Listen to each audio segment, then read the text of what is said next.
মহিলা সংরক্ষণ সহ 3 বিল নিয়ে লোকসভায় আর কিছুক্ষণের মধ্যেই ভোটাভুটি শুরু হবে এবং সেই ভোটাভুটির জন্য ইতিমধ্যেই তৃণমূলের 21 জন সাংসদ লোকসভায় পৌঁছে গিয়েছে।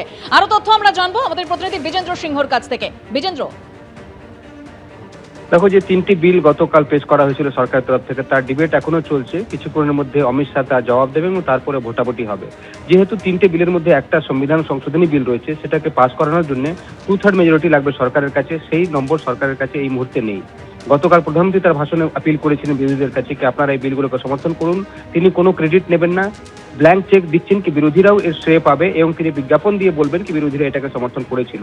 এবং তারপরেও আজকে সকাল থেকে দেখা যাচ্ছে একদিকে রাহুল গান্ধী যখন বক্তব্য রেখেছেন, তিনি বলছেন যে ডিলিমিটেশন এই জন্য আনা হয়েছে কি আগামী লোকসভায় যেন বিজেপি জিততে পারে, সেটার জন্য করা হচ্ছে।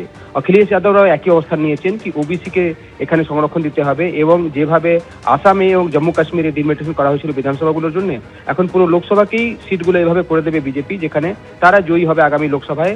এই উদ্দেশ্য রয়েছে, তাই এটার বিরোধিতা তারা করছেন। ডিএমকে ইতিমধ্যে চ্যালেঞ্জ জানিয়ে দিচ্ছেন তাকে তারা এটা বিরোধিতা করবেন। সেক্ষেত্রে যদি এই দলগুলো বিরোধিতা করে, তাহলে সরকারের পক্ষে সম্ভব নয় এই মুহূর্তে এই বিলকে, বিশেষ করে যেটা সংবিধান সংশোধনী বিল রয়েছে, সেটাকে পাস করানোর। এখন আলোচনা চলছে, সরকারের তরফ থেকে এখনো আপিল করা হচ্ছে বিরোধীদের কাছে কি যেন তারা সমর্থন করেন। কিন্তু যা পরিস্থিতি আমরা এই মুহূর্তে দেখতে পাচ্ছি দেবস্মিতা, সরকারের পক্ষে এই বিলকে পাস করানো সম্ভব নয় যদি বিরোধীরা সমর্থন না করে। এখন দেখতে হবে অমিত শাহর জবাবের পর কি অবস্থান নিচ্ছেন বিরোধীরা। কিন্তু টিএমসি তরফ থেকে 21 জন সাংসদ ইতিমধ্যে পৌঁছে গেছেন। বিশেষ করে ইলেকশন চলছে এখন, তাদের আশা নিয়ে একটা অনিশ্চয়তা ছিল, ক্যাম্পেইন সেখানে চলছে পশ্চিমবঙ্গে, কিন্তু তাদের 21 জন সাংসদ এই মুহূর্তে পৌঁছে গেছেন লোকসভায়। ডিএমকের 22 জন সাংসদ সবাই এই মুহূর্তে উপস্থিত রয়েছেন। সমাজবাদী পার্টির 37 জন এমপি সবাই এই মুহূর্তে উপস্থিত রয়েছে, তারা বিরুদ্ধে ভোট দেবে।